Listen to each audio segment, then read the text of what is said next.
This musical composition was amazing, and his vocals are amazing. But this song is dangerous.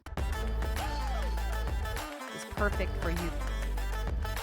Ah, she's like singing out of my soul. Sometimes we get lost in our own little world, but it's all so much bigger than we realize. YUNGBLUD, When We Die. Are you ready?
Real quick, that transition just now that he did vocally was pretty dope.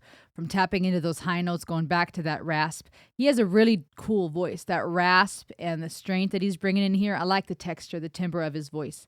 We'll talk about the lyrics in a second. When I saw the title, When We Die, Can We Still Get High? I thought to myself, nah, I don't know if this is, something that I want to dive into right now. Right? I got to be in a certain headspace to take all of that apart, and I'm getting tired. But there may be more to this actually than I realized. It looked like he was jumping, right? Implying being this hell being cold. It sounds like he's weary of life. And it looked like he was jumping, committing suicide. But now looks like he's floating, and people on the ground beneath him. Looks to me as if to imply a bunch of people just high, right? He's floating. He's out there. Even the sunglasses he's wearing remind me of, who is that? It has a little bit of that Elton John vibe, but also somebody else that I can't put my finger on right now, some artist. And an era, right? That whole hippie drug era. So that's interesting choice of wardrobe too.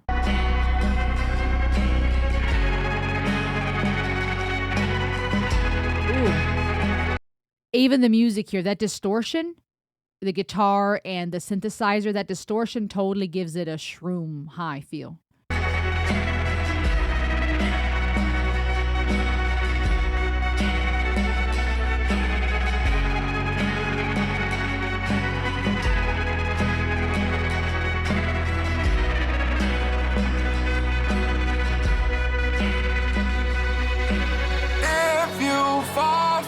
Too deep, lose yourself in your new life. Head over heels for your new eyes. Let's name change your new wife. I wanna know you still keep your promises. Make your okay, slow down. This was actually interesting poetry here, talking about that new life.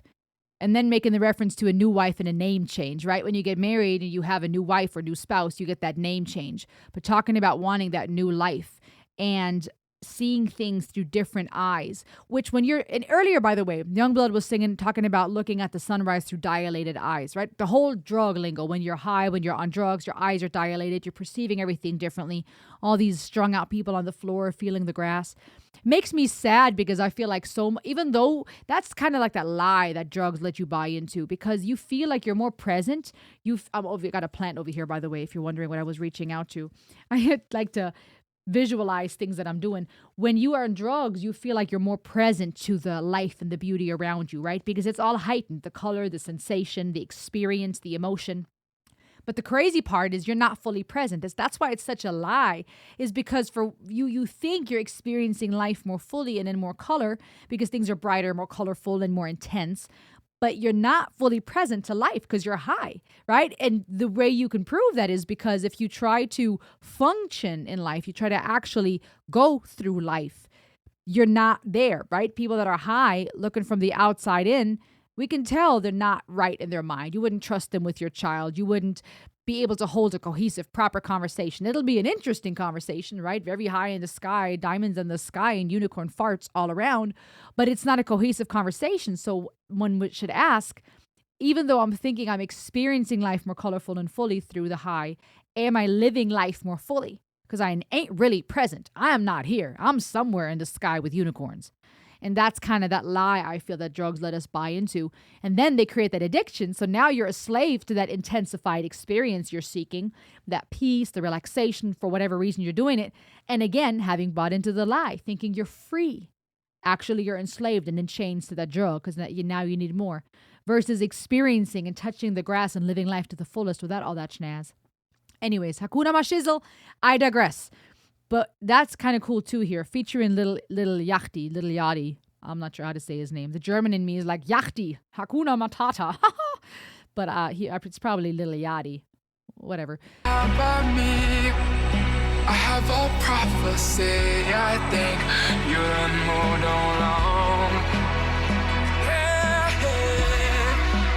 it's a sight to see. You come back to me, I won't hold it over your head. To escape the realities, come and do drugs with me. Let me go back a bit. Let me go back a little bit to when he starts singing. He is high as a kite. Bro, that's so sad. If you fall far too deep, lose yourself in your new life. Head over heels for your new eyes. Let's name change it up. Oh, lose yourself in your new life. Head over heels with your new wife. With new eyes. With new eyes. Last name change, you got a new wife. A new wife. I wanna know. You still keep your promises. Make your time by me. I have a prophecy. I think you done moved along. It's a sight to see. You come back to me, I won't hold it over your head. To escape the realities, come and do drugs with me. That's the key word. Come and do drugs with me. Come and do drugs with me.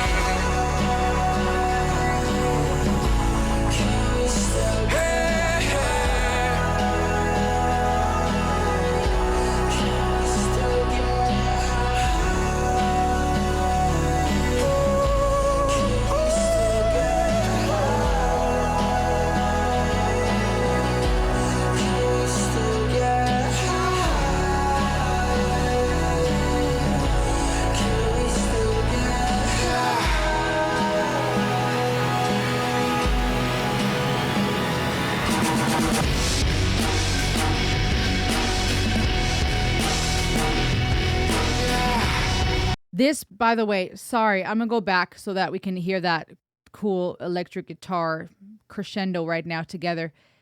Is very fitting composition. The attire, very hippie-like. The sunglasses, like I mentioned, the striped shirt, right? It all adds to that total hippie vibe. Now, the way the electric guitar is coming in the water, and it's getting even more intensified, even the experience of watching this music video. But the electric guitar solo that's about to start is very fitting genre-wise because it definitely gives that LSD experience right now. Very fitting music-wise. The distortion, the synthesizer, and now the guitar. Running.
Okay. This musical composition was amazing, and his vocals are amazing. But this song is dangerous. Now, why I say that is because YUNGBLUD is a lot of influence in a lot of the young generation. And he is an amazing vocalist. I love the rasp in his voice, super strong. The combination here, the feature with Lil Yachty was awesome too. He brought a cool element to the composition, the dynamics, right? It brought in some soul, it brought in some, yeah, just more I want to say more color, but I don't mean because of his skin shade, but because of the styles, different styles coming in. The muted drums in the end almost sounded like banging on a can. It sounded muted. And that is interesting to me because it fits to this idea of being in water. When you're in water, sounds are muted, right? You can't speak clearly. When you're on drugs, things are muted. So that's that weird paradox I was talking about in a second, where you think you feel and see in more color, but things are muted. You're not really present. You're not clear-minded. The reason why I say this is dangerous is because this is an artist that has a lot of subscribers, that is loved by a lot of young people. And that chorus of saying, come and do drugs with me, this direct call to action, this is the perfect song to get high to. It's amazing musical composition. Like I said, that electric guitar, total nod to the 60s and 70s. I feel like this perfect nod to the rock and roll era that was really strong on drugs, the LSD, right? Kids laying in the grass, strung out and high, the crop tops and the jeans, and just nothing new under the sun. The water, right? Drowning, getting lost, feeling things, senses heightened, a boy and a girl embracing, right? That element of sexuality and passion because you feel everything more heightened. And when I say these guys, as much as I'm a sound old-fashioned like a mom to people, I'm also speaking from experience, okay? The sensations are heightened, the feelings, the visuals, right? Touching things, experiencing things. Dope videography, cinematography, by the way, with that ring, and then it going back to his eyes, that being his eye, that donut-looking thing, and it zooming back in, it being his eye. The references in the lyrics about the dilated pupils and the various things that were addressed in the lyrics, very fitting to this topic. But what concerned me was that direct call to action of come and get high with me. Even though the vocals are amazing and that electric guitar was dope and the crescendo of the whole song is a cool track, it's a dope track to chill to. The call to action, I am concerned, is going to be a direct encouragement to a lot of kids. Now, do they need the song to go do it? No. If they're going to want to do it, they're going to do it. But I don't think we need to keep fostering it because I think what kids need to see, instead of fun images of pretty boys and girls in grass, touching grass and feeling water and getting some and enjoying life to the point that they wish it happens in heaven, they need to see some of this footage. And they need to be reminded of what drugs actually do to people because the same amount of drugs are not going to make the cut after months or years of use. At some point, we need something stronger and better and harder to get the same effect. That's the problem with drugs. That's the problem with any addiction, is that the same amount of dosage we become intolerant to. We build tolerance in our system, and now we need more and stronger things. Or we're just curious and want to see what else we can do, what else we can explore. But again, the lie that drugs let us buy into is that we think it's a fix. It's a fix as an escape from our suffering. Him jumping and then ending floating or falling slowly until into the grass with all the other strung out people. To me, also implied in the beginning in the lyrics, this desire to, and let me go back to that part, this desire to be free from suffering and pain. Will we be high in heaven, basically, when we die? I want to know, is this question posed because there's this longing to be able to do it even in the afterlife? I want to keep going. When the sun goes down and, my dilated pupils and my pulse leaves my heart. But at some point he also says, I'm watching the sunrise from dilated eyes, but I can't keep going like this. Isn't that what he said? Let me go back. I can't keep this going. So maybe this verse is also focusing on this idea, and this is me just hopefully thinking, perhaps, of saying when we die, I can't live like this anymore. I keep getting high. I'm struggling with all these drugs. I'm strung out. I'm high. And then takes a leap off that bridge, right? I can't keep this going. This is not sustainable. So when we die, right? When I die, when am I going to be able to still do this? Or again, perhaps me projecting hopeful thinking is this idea of when we die, when this life's over, all the hardships and addiction and struggles that come with it, are we still going to be able to be high, or am I going to be free from that ability, perhaps from that need, that desire? Is heaven going to be a place of freedom from that addiction? Could that be the way we interpret it? It's hard to say that, though. And the reason why I'm wondering if I'm projecting my hope for that message is because the reason why I think I'm off with that interpretation is because of that call to action in the bridge. Come get high with me. And again, kids are going to do it either way. People, not just kids. But it's this direct encouragement, and someone that is so influential, it concerns me because we don't, well, it's presented in such a romantic way, a beautiful way. But again, my friends, let me tell you one more time. We are told that we will get to experience life more fully, colorful, and rich through drugs. And those sensations occur. Colors are brighter. Touch feels amazing. Sex is awesome. All these things are like, wow, heightened through drugs. But the part we don't realize is the addiction that it causes, the hangover after, the cost you have to pay to keep buying more. And it gets real dark and dirty for a lot of people who are stuck and strung out and addicted. The lie we buy into that you're actually not living life more fully. You might experiencing things heightened because those chemicals are messing with the balance in your brain, and it's all just biological, what it's doing with you. But you're not actually living life more fully. You're not present to this life. You're high. You can't remember what happened during that time. You might have the best ride of your life, but when you wake up, you have a headache and your body hurts, or you're walking in shame because of the things you did while you were not present. You were not actually living life to the fullest. And so that's why I think it's such a lie that we buy into. But that's why I'm finding this song concerning. And I'm giving it to you straight. You guys know we're about real talk up in this place, so what do you think? Let me know in the comment section, and I'll see you on the next ride. Subscribe. Ayo!